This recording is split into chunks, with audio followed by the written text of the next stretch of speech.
Welcome to 52 Authors, 52 Weeks, Season 3. I'm Dr. Lisa L. Campbell, the Growth Motivator.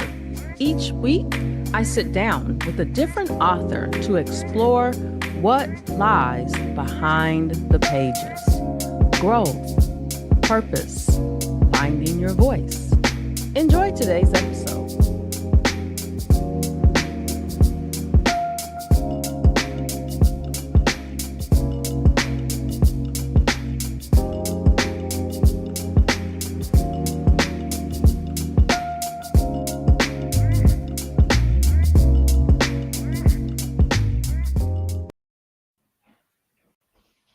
Hello, everyone. Welcome back to another amazing episode of 52 Authors, 52 Weeks. Today, I have the honor of chatting with Shari Ross, who is the author of Simple, not Simple, Senior Living Made Simple, a real world guide to navigating senior care for your loved one. And I said that simple first because we need simple as a person who has parents who are elderly. It's different. The relationship is a little different when they're older. Not that you're younger, because I'm 52, but when your parent is like 70 and 80 years old and they're navigating this new season of life, it can be an emotional challenge. So welcome to the show, Shari. Thank you so much, Dr. Lisa. I'm so happy to be here with you. So, before we get into the book, I would love if you would tell our listening, viewing audience about you, what you're doing. This is definitely a topic that we need to scream from the mountaintops about because it will impact most of us. Absolutely. We are all aging. It is inevitable. The clock doesn't stop when you turn 60. I mean, we're all gonna hopefully we all live, healthy, long lives. But in that respect, we have to figure out how to live them when we're older. It's different than when we're younger. So, and we also have to help our loved ones navigate it as well. I came into this senior living industry in a very roundabout way. It was not expected. When I was 20, I had no idea, no inkling in my mind that I would be even in this industry or talking about it, or much less writing a book about it. I grew up and I grew up as an actress and as a child, and then went to NYU Tisch School of the Arts and studied acting. And that was my career path for many, many years. And when I moved from New York to Los Angeles and continued that path, eventually I settled down, got married, and had a couple kids, and decided to leave that industry behind. And I was a stay-at-home mom. And I ended up getting divorced. Unfortunately, it was a pretty brutal divorce. And I was basically kind of had to start all over again and really figure out a new career path, and raise my two young kids alone at the same time. Thankfully, my mom was nearby, so she helped, for those very tumultuous years for a little bit. But I ended up basically going into pharmaceutical sales, and when I did that, I sold a medication named Namenda. And that is a drug that's used for Alzheimer's disease. And so I started getting a little bit more of a perspective of, what that all meant, and learned about the brain and learned about neurology and memory loss, and eventually started working at a senior living community that was just for memory care. And that gave me a huge, look at, this whole kind of aging process. And I got to work with so many families and so many residents of the community. And it taught me so much about just the whole aging process. And I eventually started working for a company, a community, senior living community that was independent living, assisted living, and memory care. And I went on to work as a sales associate at this company. And over the years became a sales leader and sales expert, and basically worked all over the country at in the sales role. And I can't even tell you how many families I've worked with over the years, helping them navigate this whole process, which it creeps up on you. You don't really think about it until it's time. Why would you, right? I mean, you kind of go on your life, and you kind of don't really want to think about your mortality or your parents' mortality, because it's not the most fun subject. But then all of a sudden it hits you, and you're like scrambling to figure out what to do and where to go and how to do it and how to pay for it, and all these factors. There's so many emotional components to it, and there's so many logistical components, and it really makes your head spin. So after working, for so many years in this role, I decided to step back and go write a book about it, because I cannot tell you how many of the same questions I heard, and the same worries, and the same feelings of guilt and anxiety and panic. And so I really just wanted to write something down so that people could be prepared. And hopefully, the hope is that they read this book prior to getting into a situation where they're in the emergency room at 2 a.m. with a parent, having to scramble and figure out what to do next. So this really gives you a nice framework and plan, so that you know kind of more what to expect. Let me say though, this is not simple. The book is called Senior Living Made Simple because I'm trying to make it a little more simple, but it is not a simple thing, no matter what you do, no matter how much you know, because of all the emotional components tied up into it. And there's always going to be things to know and things to learn. And it's not simple, but hopefully this helps a little bit. Wow. So my husband and I, we're 52. We just recently completed all of our end of life paperwork. So living will, trust, power of attorney, right? Power of attorney for healthcare. And one of the reasons that we did that is it's a covered benefit on his job. Many people have that benefit on their job, but they fail to take advantage of it. Like you sign up for it because, in theory, yeah, it sounds good, but it can be very emotional to sit down with that lawyer and talk about how you want things to play out. Now, for me in particular, my oldest daughter, who is 33, she's special needs.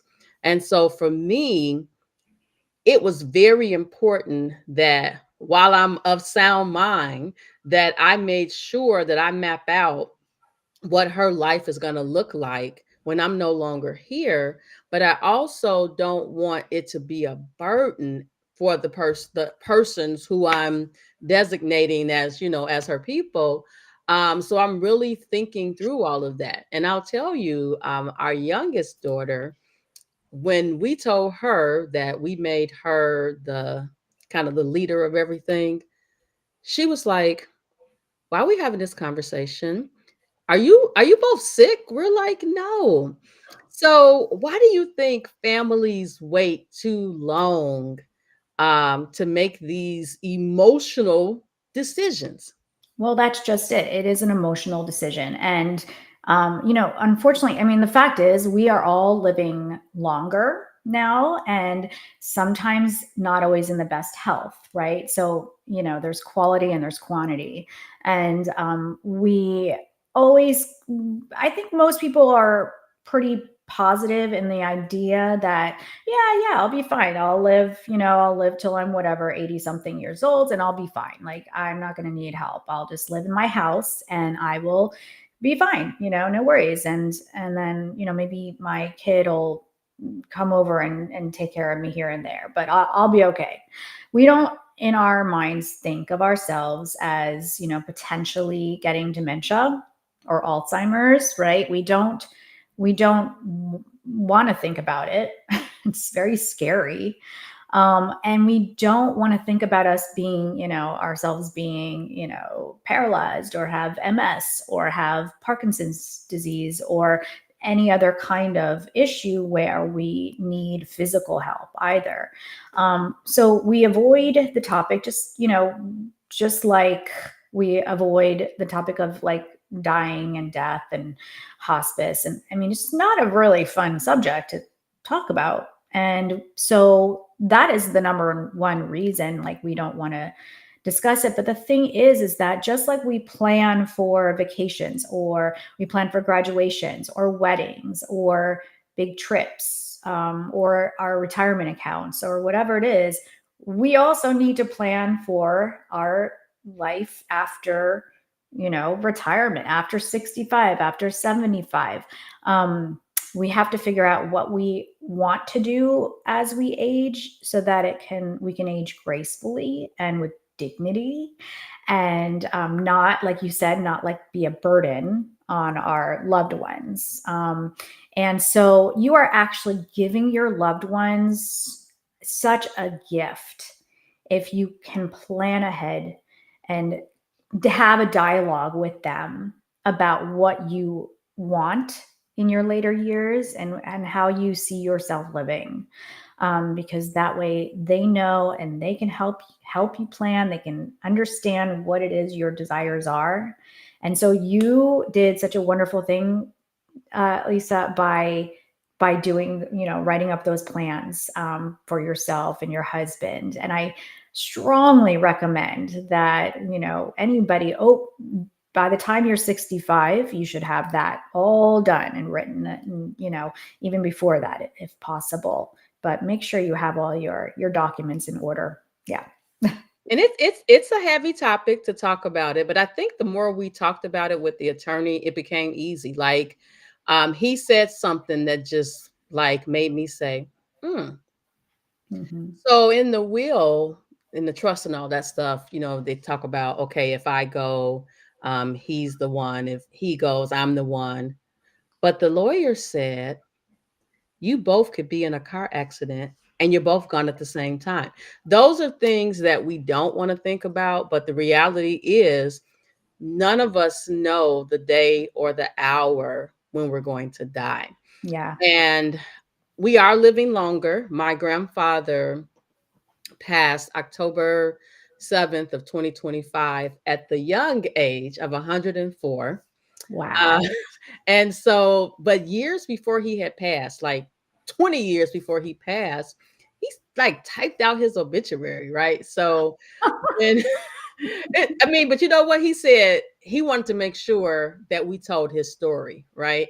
And so as I watched him go through the dying process in hospice, it was very humbling for me. I think it changed how I think about life, because dying with dignity is a beautiful thing, right? As he went through every stage, even though it was heavy, I I was comforted because of the care that he received all the way to the end. And so Yeah. I'm grateful I got to experience that because I have an example of what that process should look like. Absolutely. Yeah. I mean, we want to, not only do we want to die with dignity, but we also want to live with dignity. So those years leading up to, his death are, I don't know if he was, able-bodied or he was. So he was very lucky. Unfortunately, a lot of us are not. And so we want to maintain that dignity, even if we are not able to get ourselves dressed or shower ourselves, or do proper hygiene, and or even manage our lives at all, if in the case of memory loss. So it's kind of like from the time you hit those older years, 65 plus, it's all about maintaining that dignity and living in a way that's comfortable for ourselves and also for our loved ones. Absolutely. So we're like halfway through the show, and there's a couple of things I want to make sure we cover. So, number one, we have to hear about the simple method. I love a framework. I love a good framework. So Yes. talk to us about that framework that you've created. Yeah, it is a framework. It's kind of a kind of a guide to know like how to deal with this process of figuring out senior living. But basically, each letter stands for a word, so it's simple. So S is for support because we should not and cannot handle all of this stuff with our loved ones ourselves. We need a team around us, whether that's family members, clergy, social workers, doctors, friends, whatever it may be, a geriatric care manager. Have people in your corner so that you don't feel alone and feel like you're trying to do everything yourself, because we're all busy. We all got careers and kids and other things that were going on in our lives. So this is another component of our lives, but please enlist support. So next letter is information.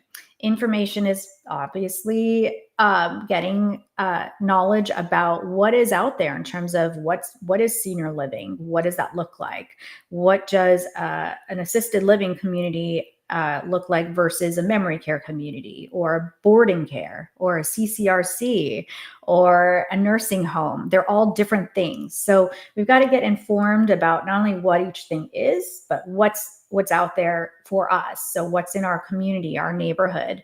And also knowing, getting information about costs and how we're going to pay for it, and all of those things tied in. So M is for matching. Matching means when you go to, say, your touring communities, senior living, assisted livings, you want to match it to your loved ones, or they want to match it, or if you're helping them, you want to help them match to their personality and care needs. So you may walk into a beautiful assisted living community with chandeliers up on the ceiling and beautiful paint, and aesthetically just looks gorgeous, and there's just beautiful things all around. Well, guess what?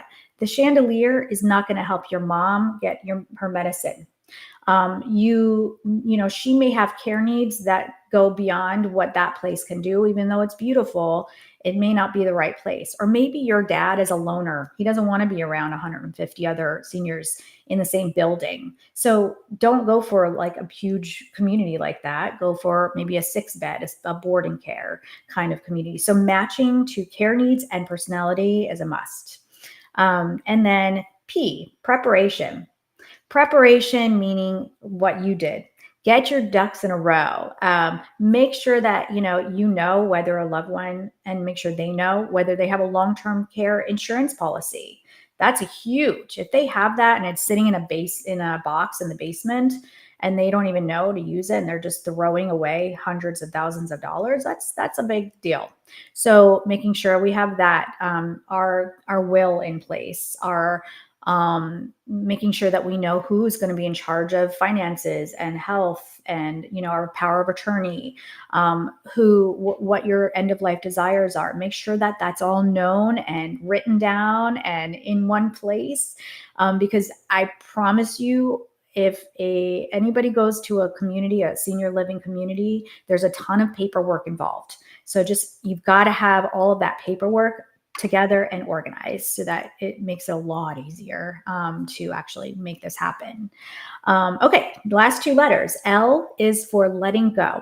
And that is twofold, because letting go means letting go of the emotional guilt of trying to make sure that everything is perfect for your loved one when you're going through this process. It's not going to be perfect. It's messy. Let go of the feeling that like you have to be superwoman or superman trying to get all this stuff done. Just let it happen, and it's going to happen, and it's going to go, but let go of the guilt. It's just, it's natural to feel that way, and it's good. It just means you love the person, but try not to feel so heavy and laden with guilt. And then letting go of stuff.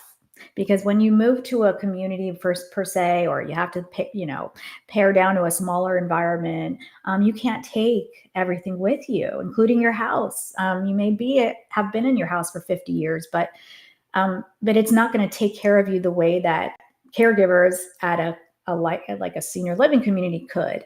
You may not be able to bring your big antique table you've had for 25 years. I mean, there's just things you can't take with you, but in return, you're getting a better quality of life and the care that you may need. So that's even more important. And then finally is E, engagement. So just because somebody goes into a senior living community doesn't mean they stop engaging or you stop engaging with them. Right. You're not going to just be like, all right, they're good. They're whatever, they're fine. You need to continue now in a different way instead of being their caregiver per se or trying to like handle everything. Now you can engage with them in a more natural parent child kind of way or spouse kind of way so that you can actually enjoy each other. And so if you had a tradition of like in the past playing checkers with your dad every once a week, go over to the community and play checkers with him once a week. Take him out for dinner, take him out for lunch, whatever it is, have lunch there with them. But make sure you're engaging with them, but now in a new, really nicer, warmer way. So keep that relationship alive and engage with them on a continual basis. So that's the framework. I love that framework. Thank You you. know what? You can tell that the framework was one that was created um, out of experience, but also with intent. Yes. And the framework, when you think about it, is very simple. The difficult part is execution of it, right? Yeah. You've mapped it out so that it's simple, but also I remember you telling me that you have a workbook to go with this. So you got the reading, the learning part, and then you have the application part. So I absolutely love that combination. Now, here is the question that I know a lot of people want to know. When is it time to start making that transition? What are the red flags that we see? Yeah, there are quite a few, but they sometimes can creep up slowly. So you got to really pay attention. So a lot of people just came back from seeing their parents for the holidays, right? This is a very busy time in this world of senior living because they're like, oh, wow, I just like noticed something that I haven't seen my mom in 6 months, and all of a sudden I'm noticing that. First of all, her house is kind of messy, messier than normal. There was, it's Thanksgiving, so there's probably food in the fridge, but maybe you're visiting your parent at another time and like you open the fridge and there's like a spoiled, pot roast that was like from a week ago and there's no other food, maybe some condiments. So they're not eating maybe right. Maybe you're noticing that their medication bottles are all full and they're not taking their meds, or they're all disorganized. So you're not sure if they're taking their meds correctly. Maybe you're noticing that they're telling the same story, 3 times in 10 minutes. Obviously, that's a sign of some memory loss there. Or maybe you find out that they got lost driving to the local store that they usually go to every day. And so they're starting to like lose, they lose their way in normal places. Also, falls are a big one. You start seeing your loved one fall down. If you're noticing some mystery bruises, maybe they're not telling you they're falling, but you're like, hey, what's that from?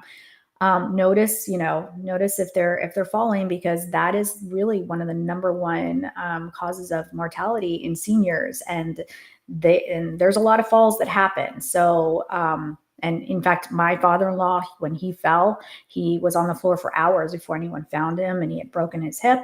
And thankfully, he was found and he went to the hospital, had surgery, went to rehab, and now he's in assisted living, which he resisted wholeheartedly prior to that. But he's, it's been a couple years. He's like a new person. And I can tell all about that, but it makes a huge difference when somebody's getting quality care and they're not isolated. So that's another big one. If you're seeing a loved one really isolate in their home, yeah, that's no good, because that's just gonna be like a big tumbling into more and more issues, whether it's memory loss or just loneliness, and that can cause depression, and then so it rolls into one more thing after another. So make sure your parents aren't isolated.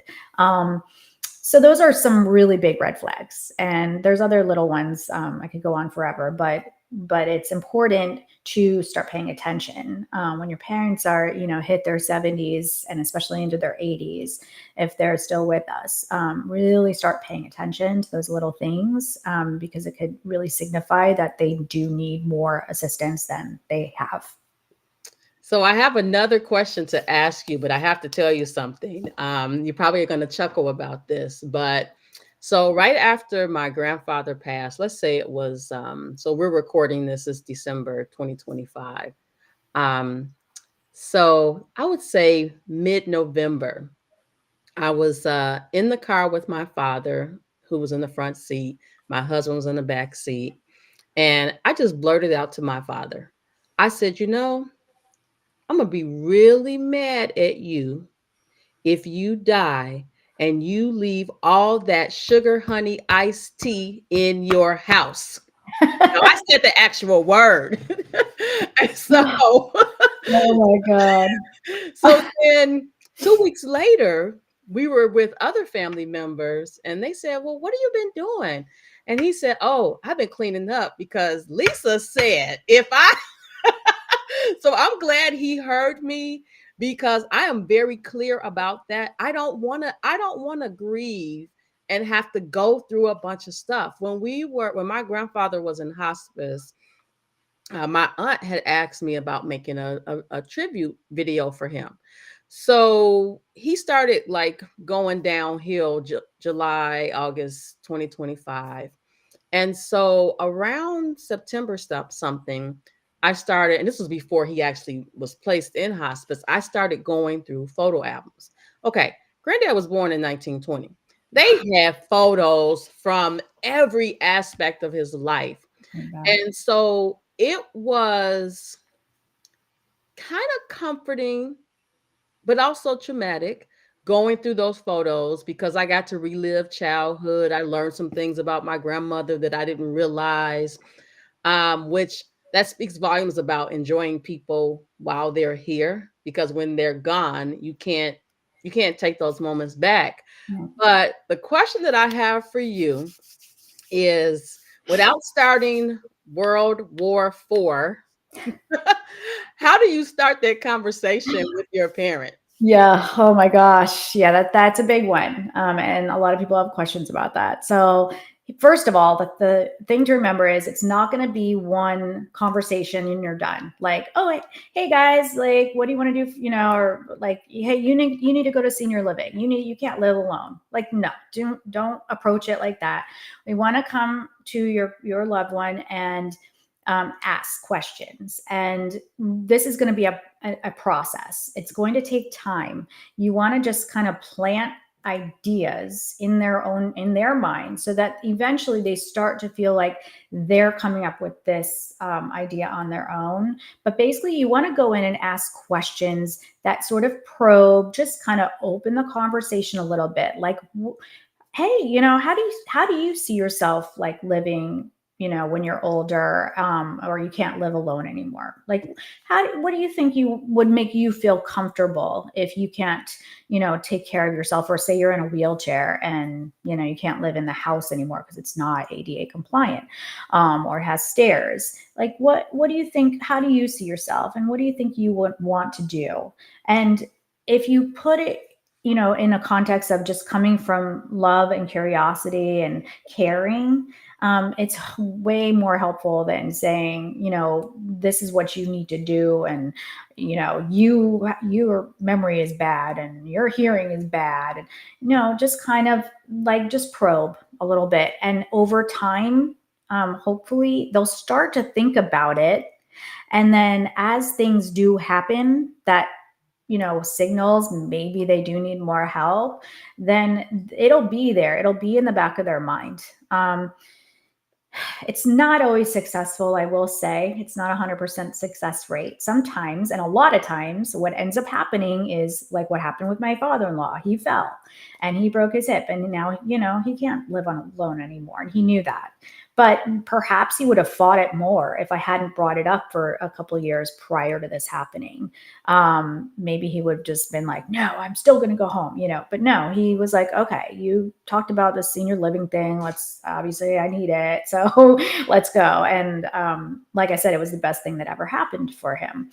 But yeah, you have to just plant the seed and let it grow, water it, bring it up again. The other thing I would say is show your parent or your loved one that it's not that scary. Bring them to a senior living community and go have lunch there and have them meet some of the other seniors and see what they think. And just don't go on a tour, don't make it a thing. Just go and have lunch, enjoy the time, enjoy the afternoon, and show them that it's not like these old, nursing homes their parents used to go live in. They're actually like quite nice now, for the most part. And so if you can show them that, eventually they may start coming around a little bit. If not, then unfortunately, it just has to happen when it happens. But maybe, at least they'll be a little more prepared in like knowing what's out there and knowing what it looks like. And so that helps in itself. Oh my gosh. So listen, we are at our time. But when I tell you, listening, viewing audience, there is so much juiciness in this book. And I also feel like it walks you through all the things that you need to consider, right? Nothing is perfect, but the blueprint and the conversation that you're going to experience with the book will give you a new perspective on this journey that we all, most of us, will have to go through. And I'm thinking about, okay, I'm like, my parents are in my 70s, my mother and father-in-law are in their 80s, and there's been some falls and some slipping out of the bed and some things at the house that they've lived in since 1960. um, and I don't see them ever leaving that house, so they're there to the end. But luckily, everything they do is on one level. My mother-in-law does go downstairs every day to work out in the basement, but they stay on that one level of the house. So it does give you perspective about what your future would look like, and it's my hope that everyone starts to have the conversations, right? A lot of us gather during holiday season, definitely a time to just start to sprinkle the little conversation. So like for me, around Thanksgiving, I was like, "Hey, Paul and we did our paperwork," right? I was all excited about it. But that's not a topic that I've ever heard anybody in my family talk about, and I'm kind of disturbed by it because I feel like we have conversations about certain things, but we don't have conversations about things that can emotionally rip you apart. And I don't I want to get a little sprinkle of information about it before you just whip off the band-aid and I got to go all the way in. Absolutely. Yeah, it's not a pleasant topic, but it is such an important thing. And in the book, I really try to make it humorous, and I put a story in every chapter of something I've experienced in the senior living world. And so it makes it funny because this is such a deep, not fun topic. So we have to like lighten it up a little. And that goes the same for if you're talking to your loved ones about it. Use a little humor if you can, don't think it has to be all like dark and drabby and, serious. Like just like let's just bring it up and make it a little bit more normalized to discuss, because it is going to happen and we have to be prepared in one way or another. So I think the humor part, the fact that my father repeated what I said and it was kind of funny. I was glad because he knew I was serious. I'm the oldest, right? So he knew I was not. So yeah. I am. My family members laugh at me because I'm kind of like let's not have all this stuff all over the place. Let's just kind of have everything nice and as some people say, sterile. But my other grandmother, that's how she was. So I kind of inherited, her her mannerisms, everything about her. So I am so excited about this book. The baby boomers are Getting older. older, retiring. Some are still working, but um, Every day, 11,000 new people turn 65. So it's just booming. By 2030, I mean, the millions and millions of people potentially needing senior living is going to be enormous. So we need to get prepared for this enormous boom. And then for ourselves too, because we're not getting any younger either. So, absolutely. So yeah. before we go, Sherry, can you please tell our listening viewing audience where they can find you and where they can find the books? Yeah, The books, I say absolutely. the book and the workbook. Yes, the book and the workbook are both on Amazon.com under the same name, Senior Living Made Simple. And then the workbook just says workbook.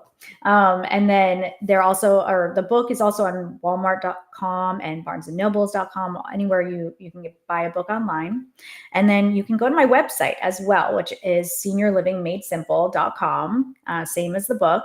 On the website, you can buy the book through there, or you can also sign up for senior living coaching, which is just in case you are about to embark on, things with your loved one, or you're in the midst of it and you need a little hand holding and some, information and knowledge. I can kind of help guide you through that as well.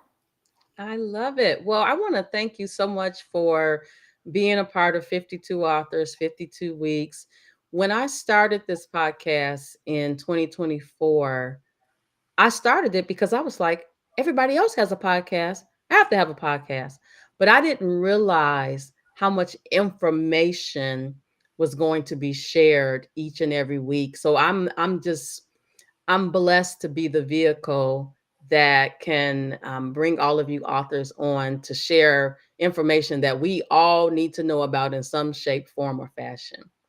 So I wish you the best of luck, Sherry. I Thank know you're going to be you. doing big things because there's a huge market for for your expertise, right? Somebody who's just like, hey, I've been to the different facilities. I've been through the process. You have so much internal and external experience that just really makes you someone who's a trusted partner, trusted resource. So I love it. That's my hope. Yeah. Anything I can do to help anybody get through all this whole maze is, kind of that's what I really, really hope to do. So, um, yeah, it's a crazy, crazy subject, but one that's real and it's now, and we've gotta just face it and figure out how to get through it. Absolutely. Well, listen, everyone, this has been another amazing episode of 52 Authors, 52 Weeks. I just finished chatting with Shari Ross, author of Senior Living Made Simple, a real world guide to navigating senior care for your loved ones. Please be sure to like, subscribe, and share, and we'll see you next week. You've just experienced another conversation from 52 Authors, 52 Weeks, Season 3. The conversation may pause here, but the growth continues. I'm Dr. Lisa L. Campbell, the Growth Motivator, and I'll see you next week.